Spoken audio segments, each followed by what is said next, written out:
Hello friends, आज आपण शिकणार आहे मटकीचं उसळ कसं बनवायचं. तर मटकीचं उसळ बनवण्यासाठी सगळ्यात आधी मी घेतले 2 कांदा, कढीपत्ता, कोथिंबीर, अद्रक लसूण पेस्ट आणि टमाटा 4 मिरची. हे सगळं मी मटकीचं उसळ बनवण्यासाठी घेतले.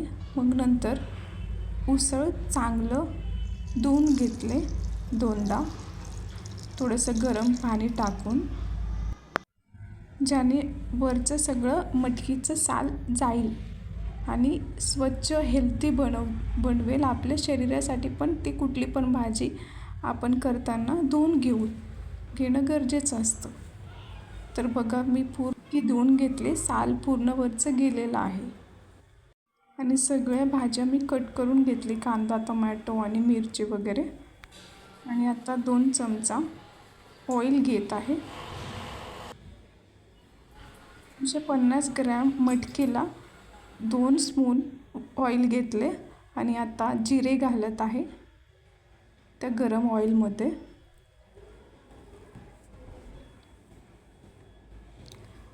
मग तुमची पेस्ट टाकले.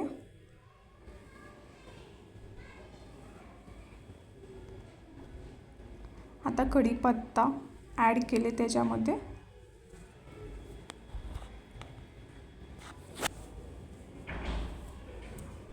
बारीक कट केलेले कांदा पण त्याच्यात टाकलेली आहे.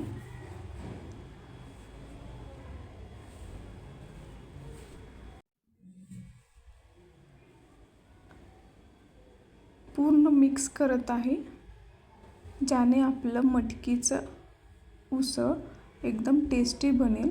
असं आपण मिक्स करत करत सगळे इन्ग्रेडियंट्स ॲड करू. आता हळदी घातले टेस्टसाठी आणि कलर येण्यासाठी. आणि मिरची पण घातले. जे 4 आपण मिरची घेतलेली होती ते कट करून त्याच्यात मिक्स केले. मस्त कलर असं दिसत आहे. आता आपण टाकू टोमॅटो कट केलेले तुकडे, ज्याने मटकीला अजून चव येईल.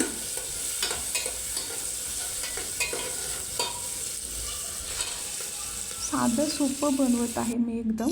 जास्त मसाले वगैरे पण ॲड नाही करत, कारण आता उन्हाळ्याचा मौसम आहे.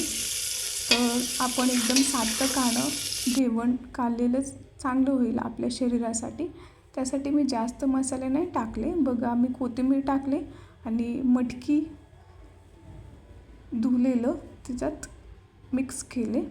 आणि सगळं पूर्ण असं मी मिक्स करत आहे स्पूनने. सगळं मिश्रण एकत्र करत आहे. आता त्यामध्ये छोटंसं ग्लासभर वॉटर घालत आहे.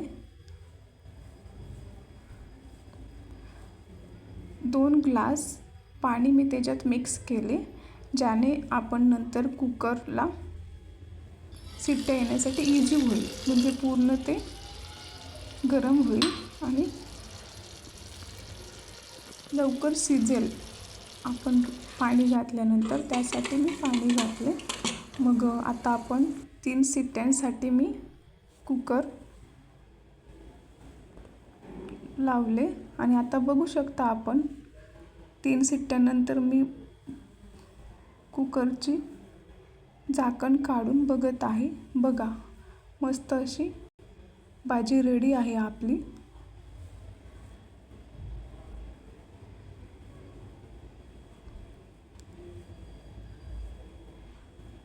मस्त असं कलर आलं आणि सगळे इन्ग्रेडियंट्स त्याच्यामध्ये दिसत आहेत. खायला पण खूप चव येईल.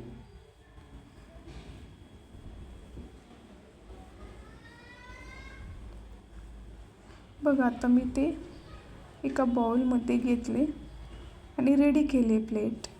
मस्त दिसत आहे आपलं मटकीचं उसळ. तर चला आपण पण बनवून घ्या. बघा कसं लागेल साधं आणि सिंपल मटकीचं उसळ.